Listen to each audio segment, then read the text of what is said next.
সম্মানিত সুধী, আল্লাহ পাক রব্বুল আলামিন বান্দাদেরকে দুনিয়ায় পাঠাইছেন আশরাফুল মাখলুকাত হিসেবে। যত কিছু তৈরি করেছেন সব থেকে উত্তম ভাবে, সব থেকে গুরুত্বপূর্ণ তৈরিটা হলো মানুষ। এই মানুষের উপরে কোনো তৈরি নাই। এই মানুষ আবার যখন আল্লাহর পথ থেকে পথচ্যুত হয়ে যায়, আল্লাহর আইন থেকে, আল্লাহর বিধান থেকে সরিয়ে দাঁড়ায়, এই মানুষটা আবার হয়ে যায় সব থেকে সৃষ্টির নিকৃষ্ট জীব। মানুষ সর্বোত্তম, মানুষ সর্বনিকৃষ্ট। যে জিনিসের যত লাভ বেশি সেই জিনিসের ক্ষতিও তত। যেমন ধরুন, একজন মানুষ বিমানে করে সৈয়দপুর থেকে ঢাকা যাবে। কোথা থেকে কোথায়? সৈয়দপুর থেকে বিমানে করে ঢাকা যায়। সময় লাগে কতটুকু? 40 থেকে 45 মিনিট, এরকম কম বেশি হতে পারে। তো এই বিমানে যেতে গেলে যদি অ্যাক্সিডেন্ট হয় তাহলে কি হতে পারে? অস্তিত্ব খুঁজে পাওয়া যাবে? কোনো অস্তিত্ব মানে মৃত্যুর বিকল্প কোনো চিন্তা করা যায় না। এই মানুষটা আবার যদি বাসে করে যায় তাহলে অ্যাক্সিডেন্ট হলে বেঁচে থাকার আশঙ্কা আছে না নাই? এই মানুষটা আবার যদি অন্য সাইকেলে করে যায়, সময় একটু বেশি লাগবে, কিন্তু অ্যাক্সিডেন্ট হলে অল্প ক্ষতি হইতে পারে। তার মানে আমি বুঝাইতেছি, যেই জিনিসের লাভ বেশি সেই জিনিসের ক্ষতিও বেশি। ঠিক তদ্রূপ ভাবে একজন মানুষ আশরাফুল মাখলুকাত, সৃষ্টির সেরা জীব। এই মানুষটা ফেরেশতার থেকেও দামি, ফেরেশতার থেকেও দামি। মানুষের সেবায় নিয়োজিত রয়েছেন ফেরেশতা সমূহ। মানুষের সেবায়, মানুষের কাজ করবে ফেরেশতা সমূহ। তাহলে বোঝা গেল ফেরেশতার থেকেও মানুষ দামি। কারণ মানুষ কখনো ফেরেশতাকে সেজদা দিবে না। পক্ষান্তরে আমাদের পিতা আদম নবী আলাইহিস সালামকে ফেরেশতা সমূহ সেজদা দিয়েছিলেন। وَإِذْ قَالَ رَبُّكَ لِلْمَلَائِكَةِ إِنِّي جَاعِلٌ فِي الْأَرْضِ خَلِيفَةً। এই আয়াতগুলোর মধ্যে আল্লাহ পাক রব্বুল আলামিন বলেছেন, হে ফেরেশতা, তোমরা আদমকে সিজদা দাও। আল্লাহ পাক রব্বুল আলামিন মানুষকে তৈরি করেছেন, এর বিষয়ে আলোচনা রয়েছে। তো কখনো কখনো ফেরেশতারা মানুষদের তাবেদারি, ফেরেশতারাও মানুষকে সিজদা দিয়েছেন। কিন্তু এমন কোন সময় নাই যে মানুষ কখনো ফেরেশতাকে সিজদা করবে। মানুষ শুধু কাকে সিজদা দিবে? আল্লাহকে। আল্লাহ ছাড়া কাউকে সিজদা দিবে না। সিজদা রাসূলকেও দেওয়া যাবে না, সিজদা পিতাকেও দেওয়া যাবে না। সিজদার মালিক একমাত্র আল্লাহ। বুঝাইতেছিলাম মানুষ সর্বোত্তম জীব, কিন্তু রব্বুল আলামিন এক আয়াতের মধ্যে বলতে গিয়ে বললেন মানুষ একদম কুত্তার থেকেও নিকৃষ্ট। এক আয়াতে বললেন সর্বশ্রেষ্ঠ। কোন আয়াত? বনী ইসরাঈল, সূরা বনী ইসরাঈলের মধ্যে আল্লাহ বলেন, ওয়ালাকাদ কাররামনা বনী আদম, ওয়ালাকাদ কাররামনা বনী আদম ওয়া হামালনাহুম ফিল বাররি ওয়াল বাহরি ওয়া রাযাকনাহুম মিনাত তাইয়্যিবাত। আল্লাহ বলেন, আমি মানুষকে অতি উত্তম নিজের হাতে, নিজের জ্ঞান দিয়ে, নিজের যত্ন সহকারে মানুষকে তৈরি করেছি। বলেন সুবহানাল্লাহ। আরেক আয়াতে বলেন, লাকাদ খালাকনাল ইনসানা ফি আহসানি তাকওয়িম। মানুষ অতি উত্তম, মানুষের থেকে আর কোন উত্তম সৃষ্টি নাই। আরেক আয়াতে আল্লাহ রাব্বুল আলামিন বলেন, ওয়ালাকাদ যারানা লিজাহান্নামা কাসীরাম মিনাল জিন্নি ওয়াল ইনস। ওয়ালাকাদ যারানা লিজাহান্নামা কাসীরাম মিনাল জিন্নি ওয়াল ইনসি লাহুম কুলুবুল লা ইয়াফকাহুনা বিহা ওয়া লাহুম আ'য়ুনুল লা ইউবসিরুনা বিহা ওয়ালাহুম আযানুল লা ইয়াসমাউনা বিহা উলাইকা কাল আনআমি বাল হুম আদাল উলাইকা হুমুল গাফিলুন। মানুষ উত্তম, কিন্তু এই উত্তম মানুষদের থেকে কিছু মানুষ আছে যাদের কান আছে, কান দিয়ে শুনে না। কান আছে তার মানে কি? এই আয়াতের মর্ম অর্থ কি? কান আছে, কান দিয়ে ভালো জিনিস শুনে না, ভালো জিনিস খারাপ যা আছে সব। চোখ আছে, চোখ দিয়ে দেখে না, এর অর্থ কি? অন্ধ না। চোখ দিয়ে ভালো জিনিস দেখেন, পা আছে ভালো জায়গায় যায় না। এই সমস্ত মানুষ কুত্তার মতো। কার মতো? কুত্তা, কালব। আল্লাহ পরের আয়াতে বলছেন কুত্তার থেকেও নিকৃষ্ট। মানুষ সর্বশ্রেষ্ঠ। এই মানুষকে আল্লাহ পাক রব্বুল আলামিন দুনিয়াতে পাঠাইছেন এই মানুষদের উপর রহমত নাজিল করবেন। এটা আল্লাহর সিস্টেম। এটা কার সিস্টেম? আল্লাহর সিস্টেম। আল্লাহ মানুষদের উপর রহমত নাজিল করবেন। এই রহমত আসার পিছনে 10টি কাজ করলে আল্লাহর রহমত বেশি বেশি আসবে। কয়টি কাজ? তার মধ্যে আমি 2 জুমায় 5টি কথা বলে ফেলেছি, আলোচনা করে ফেলেছি। 1 নম্বর, রহমত আসার জন্য জ্ঞান লাগবে। কি লাগবে? 2 নম্বর, নবীর চর্চা, সুন্নতের কি লাগবে? চর্চা। 3 নম্বরে দান সদকা করা লাগবে। কি করা লাগবে? দান সদকা। 4 নম্বরে কি বলেছিলাম? গত জুমায় আলোচনা করেছি। 5 নম্বরে কি বলেছিলাম মনে নেই? কি নেই? শুধু শুনতেছি আর শেষ। এই গতানুগতিক আলোচনা হলে তো চলবে না, একটু তো মনে রাখা লাগবে। এটা তো 5 নম্বরে নামাজ। এই যে ছোট বাচ্চাটার মনে বলছে নামাজ। 5 নম্বরে কি? 4 নম্বরে কি বলে? হ্যাঁ, তাহলে কি আলোচনা করলাম? কি শিখলে? হাজার মানুষের থেকে একজন মানুষ যদি জাননেওয়ালা, শুননেওয়ালা, আমল করনেওয়ালা হয়ে যায়, আল্লাহর কাছে হাজার মানুষ একদিকে, একজন মানুষ একদিকে, কার দাম বেশি? বলেন না। একজন মানুষ এর দাম অনেক বেশি। দেখেন না, হাজার হাজার কাফের ছিল, কিন্তু 313 জন সাহাবী ছিলেন, এদের দাম অনেক বেশি। জানি না, মনে নেই। 6 নম্বর, আজকে 6 নম্বর থেকে শুরু হবে। 10টির মধ্যে 6 নম্বর থেকে শুরু হবে। তারপরে সামনে জুমায় আর এই বিষয়ে আলোচনা করার কোনো সুযোগ, যে পয়েন্ট থেকে শেষ হবে সেখান থেকেই। কারণ সামনে মাস হলো কি মাস? রবিউল, বলেন না কি আউয়াল? রবিউল আউয়াল মাস, যে মাসে নবী জন্মগ্রহণ করেছেন। তো রহমত আসার 6 নম্বর কারণ, আল্লাহ নবী বলেন রহমত তখন আসবে যখন মানুষরা দ্বীনি কাজের মেহনত বেশি বেশি করবে। কি কাজ? দ্বীনি কাজের চর্চা, দ্বীনি কাজ বেশি বেশি করবে। তখন আল্লাহ পাক রব্বুল আলামিন আল্লাহর পক্ষ থেকে রহমত নাযিল করবে। এখন আসুন দ্বীনি কাজটা কি? দ্বীনি কাজ কি? এখন তো দ্বীনই বুঝি না। দ্বীন বলতে অনেক মানুষ বলে রাত আর দিন। আর আদার একদিন লিখতে 3টা অক্ষর লাগে, দালিয়া নুন দিন। আর একদিন অর্থ লিখতে লাগে 2টা অক্ষর, দাল নুন দিন। দুই অক্ষর আর 3 অক্ষর, দুইটা মানা।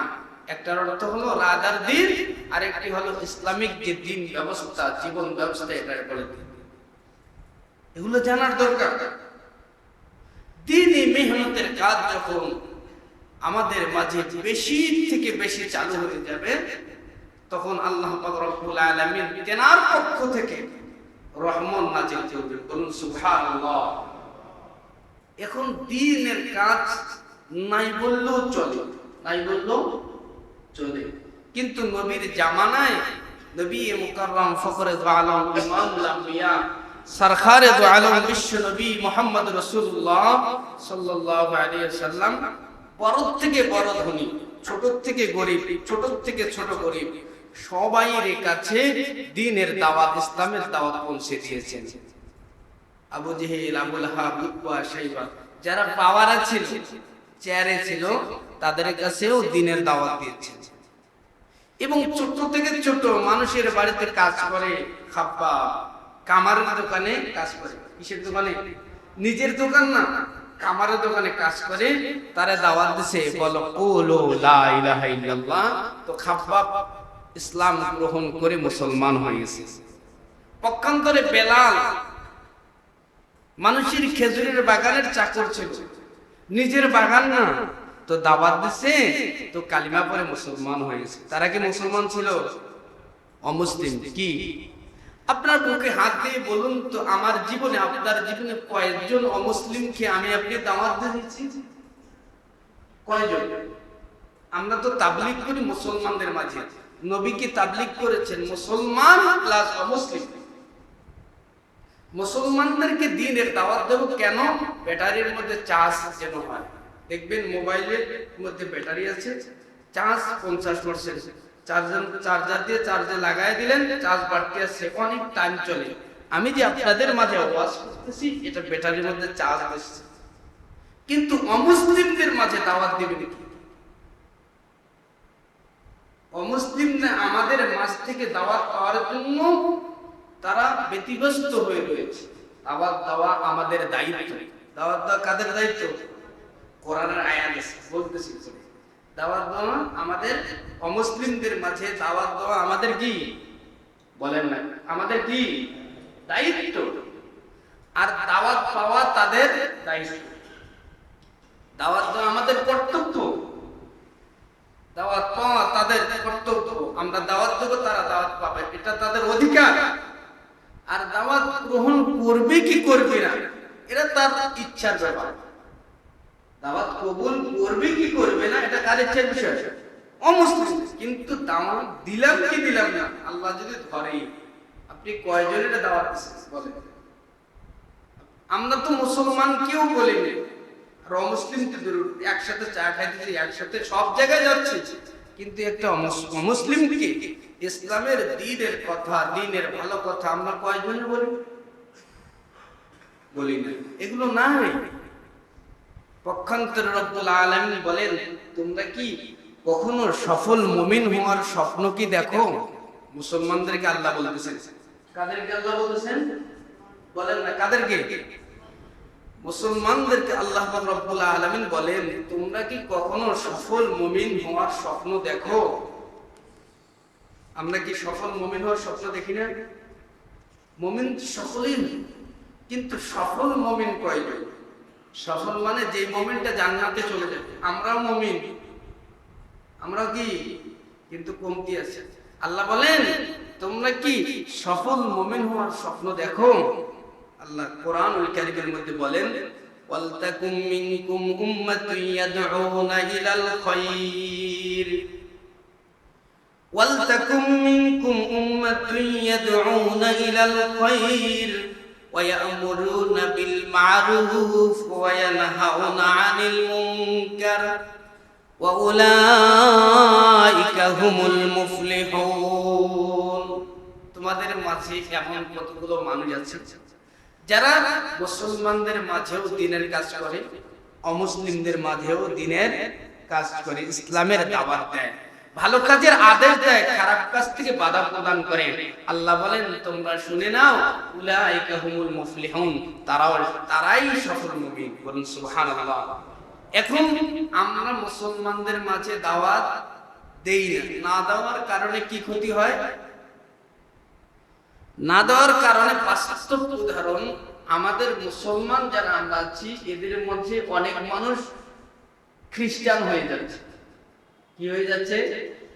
আপনার নেটের মধ্যে সার্চ দিয়ে দেখবেন, আমাদের রংপুরের হারায় অনেক মানুষ খ্রিস্টান হয়েছে, নীলফামারীর অনেক মানুষ খ্রিস্টান, গাইবান্ধার অনেক মানুষ খ্রিস্টান। এরা কারা হইতেছে? মুসলমান। কারা হইতেছে? তারা দাওয়াতি কাজ করতেছে, ঈসাই ধর্মের কাজ করতেছে। কিন্তু আমরা মুসলমান, মুসলমানদের মাঝেও দ্বীনের দাওয়াত দেই না, অমুসলিমদের মাঝেও দাওয়াত দেই না।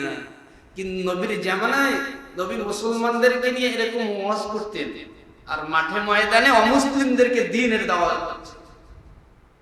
এই কাজ নয়। রব্বুল আলামিন বলেন ومن أحسن قولا ممن دعا إلى الله وعمل صالحا وقال إنني من المسلمين ومن أحسن قولا ممن دعا إلى الله وعمل صالحا وقال إنني من المسلمين ওই মানুষটার থেকে কার কথা উত্তম হয়? যে মানুষ নিজেকে মুসলমান দাবি করে এবং অপরকে দ্বীনের দাওয়াত দেয়, ওই মানুষটার থেকে উত্তম মুসলমান আল্লাহর আসমানের নিচে জমিনের উপরে আর একটাও হতে পারে না। আমরা মুসলমানকেও দাওয়াত দেই না, অমুসলিমদেরকেও দাওয়াত দেই না। এই দাওয়াতই মেহনত। দিন যত সামনের দিকে যায়, দেখেন না মেলা চলতেছে, কত তাদের ফিকির। এখানে এক বক্স রেখে গেছে, ওখানে মাইকিং চলতেছে, এখানে ক্যাম্পিং চলতেছে, এখানে আবার কত তাদের মেহনত। আমরা মুসলমান, আমাদের কোনো মেহনত নাই। দিন যত যাইতেছে আমরা মুসলিমদের সাথে একাকার হয়ে যাচ্ছি। অমুসলিমরা যা আমরাও তা। মুসলিমরা যা, হুজুর কেমনে? অমুসলিমরাও টুপি মাথায় দেয় না, আমরাও দেই। অমুসলিমরাও মুখে দাড়ি রাখে না, আমরাও রাখি না। অমুসলিমদের মেয়ের বিবাহে ট্যাক্সেট বাজে, আমাদের মেয়ের বিবাহ ট্যাক্সেট বাজে। অমুসলিমদের নারীরা রাস্তাঘাটে বাহির হয়, আমার বোনেরা রাস্তাঘাটে বাহির হয়। সব জায়গায় তাদের সাথে মিল। আমরা কোথায় যাই? কথাগুলো লাগতেছে না? লাগলেও কোনো করা। আমরা অমুসলিমদের সাথে একাকার মিলে যাচ্ছি।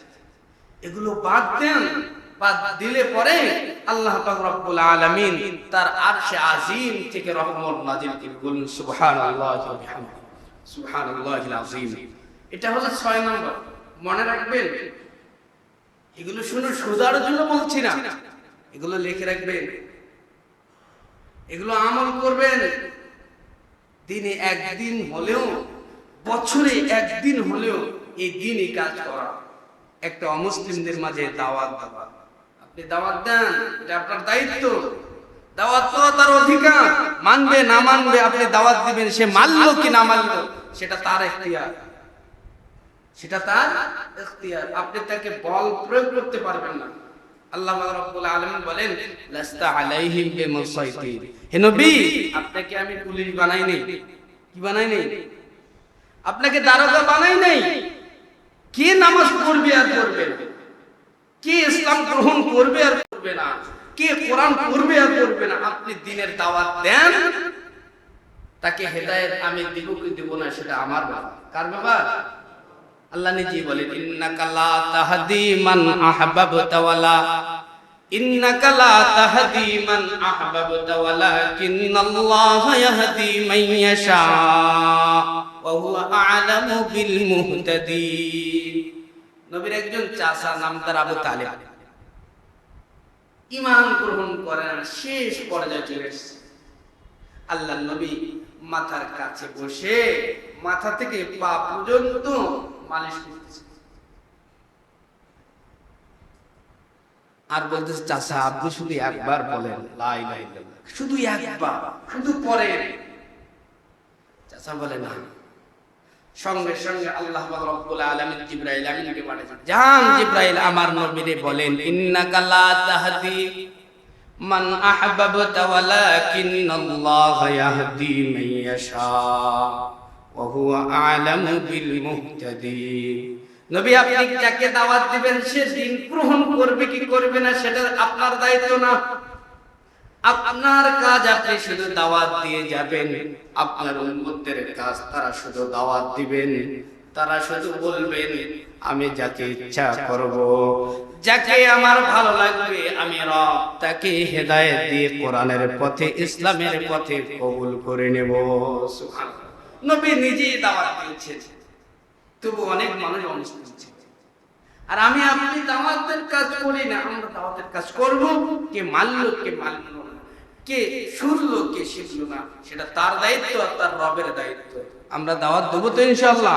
আগে বাড়ি থেকে শুরু করেন, আগে দিনের কাজ আগে বাড়ি থেকে শুরু করে। আপনার ছেলে আছে, ছেলেকে বলেন নামাজ পড়ো। ছেলেকে বলো কোরআন পড়ো, ছেলেকে বলেন রোজা রাখো, ভালোভাবে চলো, মুরব্বীদের সম্মান করো।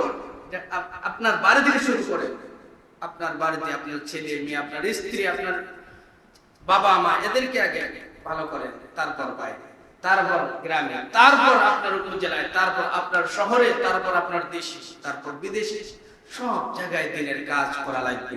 আমাদেরকে আল্লাহ পাক রব্বুল আলামিন এই জন্যই পাঠিয়েছে। আমাদের মূল কাজ কি? আমরা যে উত্তম, আমাদের মূল কাজ হলো, আল্লাহ পাক রব্বুল আলামিন বলেন কুনতুম খায়রা উম্মাতিন উখরিজাত লিন-নাস তা'মুরুনা বিল মা'রুফ ওয়া তানহাউনা আনিল মুনকার। হে নবী, আপনার উম্মতদেরকে আমি এমনিতে দামি বানাইনি, তাদের প্রধান কাজ হলো নবীওয়ালা কাজ। কি কাজ? নবী যে কাজ করেছেন, আমাদেরও নবী চলে গেছেন আজ থেকে ১৩,০০০ বছর আগে, আর নবী আসবে। এই কাজ কি করবে? উম্মতি মুহাম্মাদি, উম্মতি মুহাম্মাদি, মুহাম্মদ সাল্লাল্লাহু আলাইহি সাল্লামের উম্মতগণ এই কাজ করবে। এই কাজ থেকে আমরা যতই দূরে চলে যাব, আমাদের উপর ততই আযাব আসবে। যতই এই কাজের সাথে সম্পর্ক ভালো করব, ততই আমাদের উপর রহমত নাযিল হবে। নাম্বার 7 নম্বর পয়েন্ট, যে কারণে আল্লাহর রহমত আসে, তার 7 নম্বর কারণ হলো আমাদেরকে মানব সেবা দিতে হবে। কি সেবা? মানুষের সেবা করতে হবে। কিসের সেবা? কখন করব? মানব সেবা নাই বললে চলবে। এখন আবার মানব সেবা কেমন করে জানেন? ভোটের সময় পোস্টারের মধ্যে লিখে দেয় জনগণের সেবা করার সুযোগ। জনগণের, দেখেননি আপনারা? মানে ভাবটা এমন যেন সে আর সুযোগ পাইতেছে, সে আর জনগণের সেবা করা, এটা তো বাস্তব বলতেছি, জনগণের সেবা করার সুযোগ দিন। আপনি এই করেন, সেই করেন, আপনি তাড়াতাড়ি দেশকে ভালো করেন, আমাদের হাতে দেন। জনগণের সেবা করা, হ্যাঁ বুঝতেছেন না মনে হয়? জনগণের সেবা করার জন্য আপনারে একটা পদে যাইতে হবে, আপনারে কি করতে হবে? কিন্তু রব্বুল আলামিন সকল মানুষকে বলতেছেন তোমরা মানব সেবা করো। তোমরা কি করো? আর এক একজন মানুষ এমন যেন ভাব, পদে না গেলে সেবা করা সম্ভব না। আবার পদে যখন দিলেন, তারে কোটি কোটি টাকা বিদেশে নিয়ে চলে যাবে। তো আপনি সেবা করার জন্য আসছেন না বাস দেওয়ার জন্য আসছেন? কথা বলেন না, কি কি দেওয়ার জন্য আসছে? এগুলো বাস্তব কথা বলতেছি। হুজুর এরকম মেসাজ দেন কেন? বাস আবার কোথায় পেলেন? কোরআনে। এটাও কোরআনে আছে। এটাও কোথায় আছে? আল্লাহ বলেন ওয়ানাজ্জালনা আলাইকাল কিতাবা তিবয়ানান লিকুল্লি শাই ওয়া হুদাও ওয়া রাহমাতাও ওয়া বুশরা লিল মুসলিমিন। রব্বুল আলামিন বলেন তোমার এমন কোন জিনিসের প্রশ্নের উত্তর এই কোরআনে দেওয়া নাই, এটা এমন কিতাব না। সমস্ত কথা এ টু জেড, সমস্ত ব্যাখ্যা বিশ্লেষণ আমি রব কোরআনুল কারীমের মধ্যে দিয়ে দিয়েছি। তোমরা শুধু কোরআনকে রিসার্চ করো, পড়ো, সব পেয়ে যাবা। সুবহানাল্লাহ। বাসো এই কোরআনে আছে। জনগণের সেবা করার সুযোগ দিন। আল্লাহ বলতেছেন হে মানব, তোমরা মানবের সেবা করো। কিসের সেবা? কথা দিয়া হোক, টাকা দিয়া হোক, পয়সা দিয়া হোক, বুদ্ধি দিয়া হোক, একজন মানুষ আরেকজনের মানুষের উপকারে আসতে হবে। কিন্তু দুর্ভাগ্যজনক বিষয় হলেও সত্যি, এখন একজন মানুষ আরেকজনের দুশমনে পরিণত হয়ে গিয়েছে। একজন মানুষ আরেকজন মানুষের দুশমন। বাড়ির পাশে চাচার বাসা, কার বাসা? কথা কয় না, পরিচয় দেয় না, সে যে তার বাবা, সে যে তার ভাই, সে যে তার চাচা। কেমনে আল্লাহর রহমত আসবে? কথা বলে না। আল্লাহর নবীর চাচা নাম তার হলো হযরত আব্দুল্লাহ ইবনে আব্বাস। হযরত আব্বাস রাদিয়াল্লাহু তাআলা কি নাম বলেন না, সবাই বলেন না। হযরত আব্বাস রাদিয়াল্লাহু তাআলা, যিনার বাড়িতে রাসূল পালিত হয়েছেন কিছুদিন, অল্প সময় রাসূলের সাথে ছিলেন যিনি, তেনার নাম হলো হযরত আব্বাস রাদিয়াল্লাহু তাআলা। তো নবীজির ইন্তেকালের পরে নবীজির চাচা আব্দুল্লাহ ইবনে আব্বাস রাদিয়াল্লাহু তাআলা আনহু, আমি মানব সেবা বলতেছি, কি বলতেছি? মানব সেবা। পয়েন্ট হারিয়ে ফেললে বুঝবেন না হুজুর কি বলবেন। আপনি যে শুনেন নাই শুরু থেকে, একজন হুজুর ওয়াজ করছে কি পাগড়ি বেঁধে নামাজ পড়তে হয়, কি বেঁধে? শুধু এটা শুনছে, নামাজের সময় পাগড়ি নাই, লুঙ্গি খুলে মাথায় পাগড়ি বাঁধছে। তাহলে কি হয়েছে? তাহলে ফরজ বাদ দিয়ে কি করছে? নফল ধরে টানাটানি। আপনি যে শুনেন নাই, সেজন্য পয়েন্ট মনে রাখতে হবে। আমি কি আওয়াজ করতেছি? মানব সেবা। নবীজির চাচা নাম তার হলো আব্বাস রাদিয়াল্লাহু তাআলা আনহু। কি নাম? সবাই বলেন।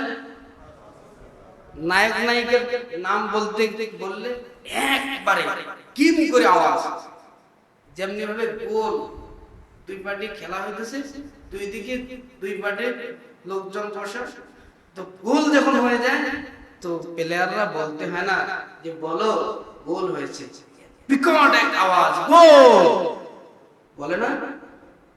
তো তখন আপনি কোন এসকে থাকেন? ইসকো টুটু করে নাকি?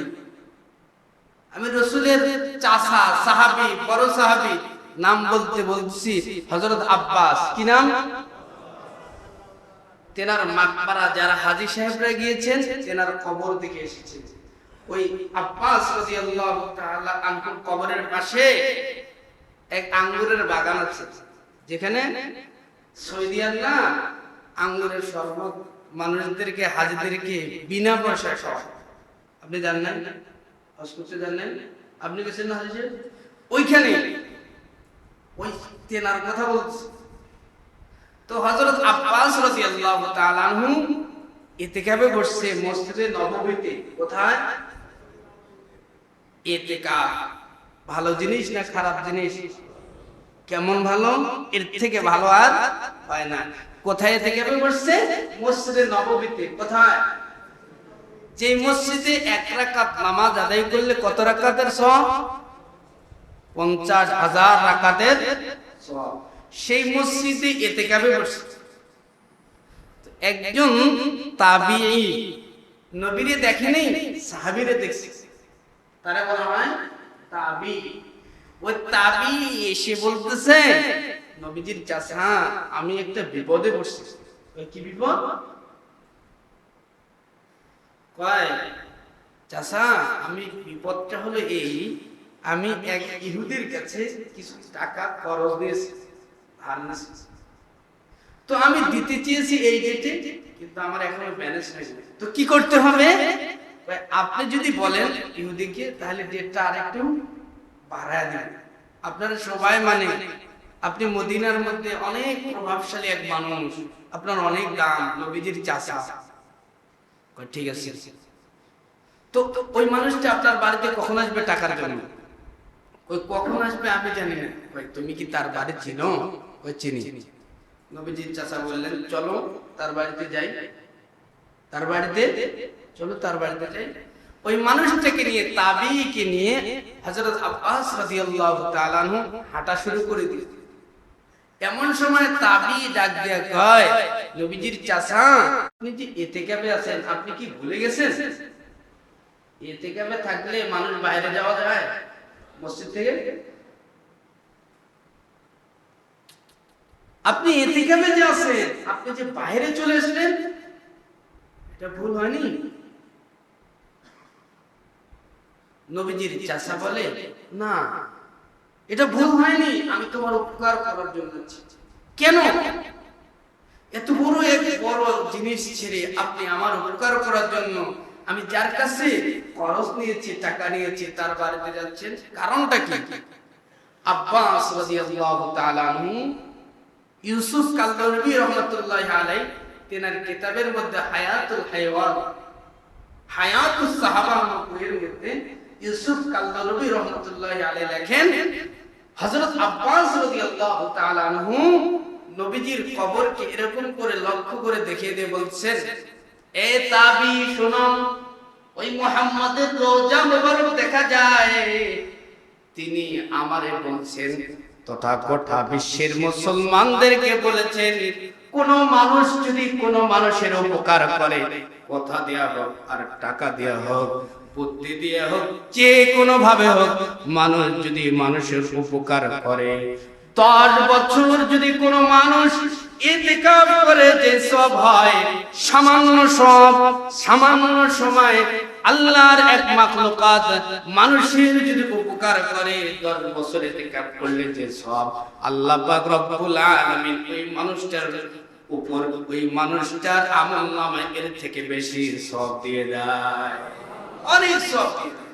নবীজির কবর দেখিয়ে দিয়ে বলছে, আব্বাস এ তাবি শোনাও, আমি তোমার একটা কথার দ্বারা যদি উপকার করি, এক রাত যদি এখানে ইতিকাফ করা হয় তাহলে 50,000 রাত ইতিকাফ করার সওয়াব। কিন্তু আল্লাহর নবীর চাচা বলেন, আমি তোমার উপকার করব। আল্লাহ পাক রব্বুল আলামিন আমার মসজিদে নববীর মধ্যে 10 দিন শুধু নয়, হাজার হাজার দিন, হাজার হাজার বছর ইতিকাফ করলে এমন সব দিয়ে দিবেন। সুবহানাল্লাহ।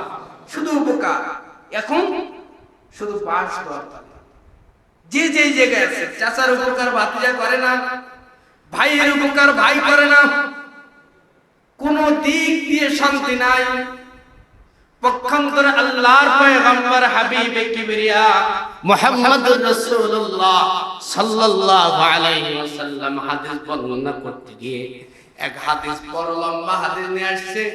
শুধু মানুষের উপকার নয়, আশরাফুল মাখলুকাতের উপকার নয়, মানব সেবা নয়, সৃষ্টির সর্বনিকৃষ্ট জীবের যদি কোনো মানুষের উপকার করে, সামান্য সময়ের জন্য হলেও রব্বুল আলামিন ওই উপকারকে কেন্দ্র করে অনেক মানুষকে মাফ করে দেবে।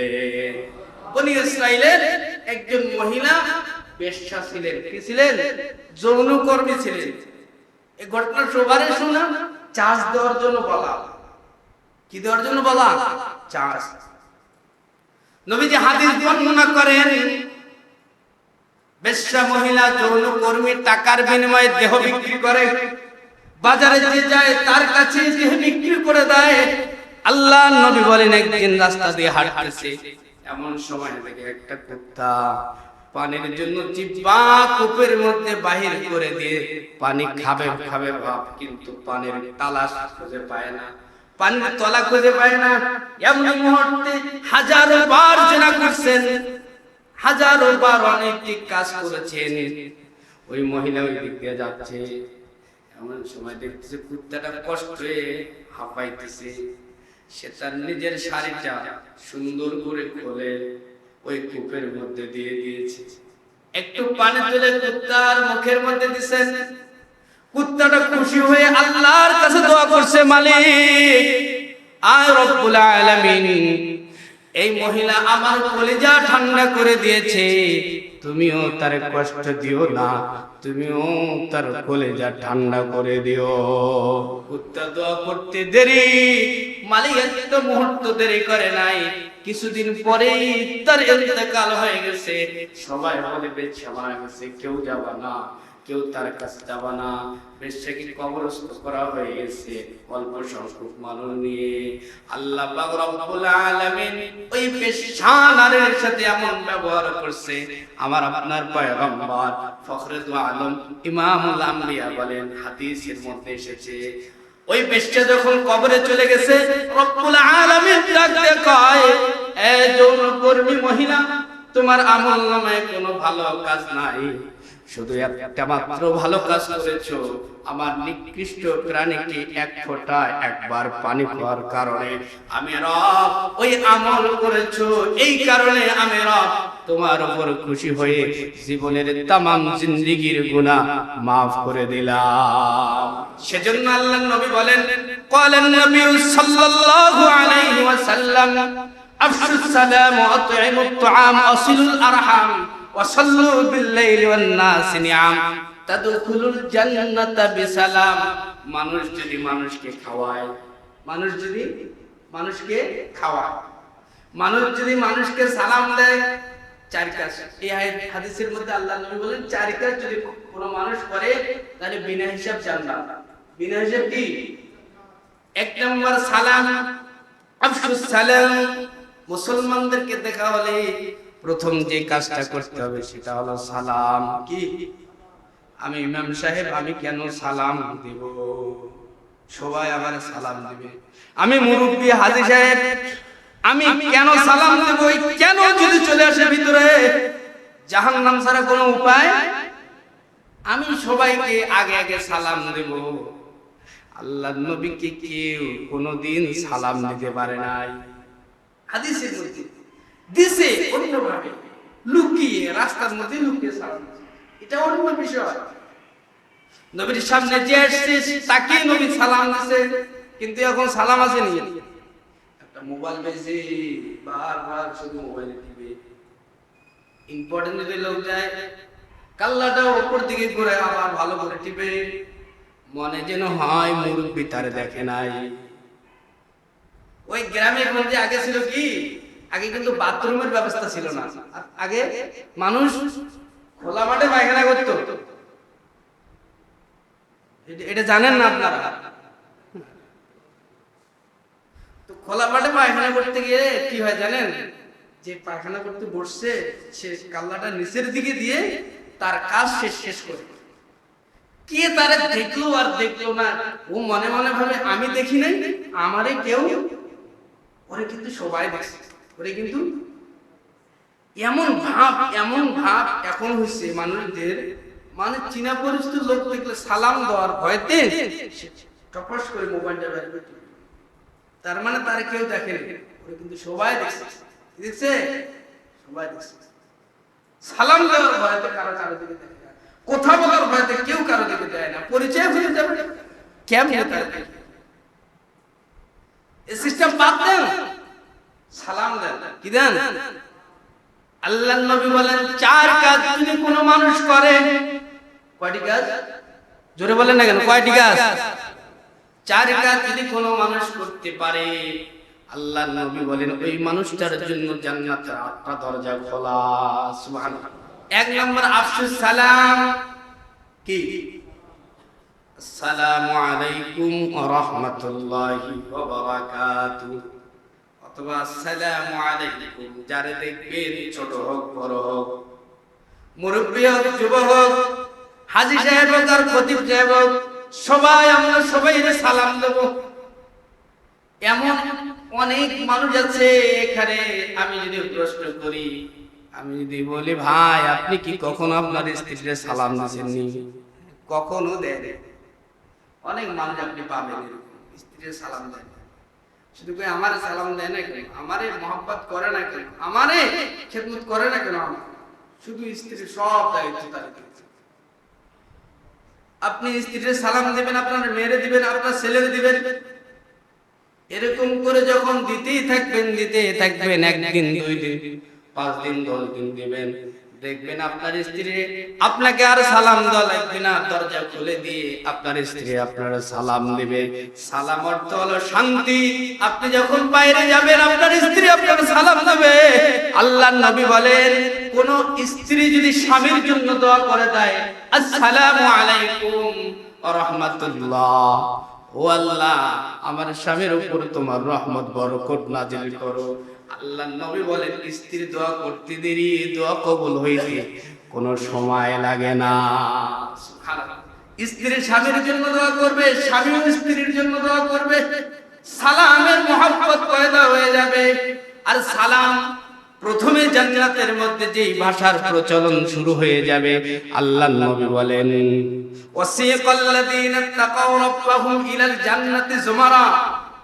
সূরা যুখরুফের মধ্যে আল্লাহ পাক রব্বুল আলামিন বলেন হাত্তা ইযা জাউহা ওয়া ফুতিহাত আবওয়াবুহা ওয়া ক্বালা লাহুম খাযানাতুহা সালাম। প্রথম আপনি যখন জান্নাতের গেটের মধ্যে ঢুকবেন, আল্লাহ পাক রব্বুল আলামিন বলেন সালাম কাওলাম মির রাব্বির রহিম, সালামুন হিয়া হাত্তা মাতলাইল ফাজর।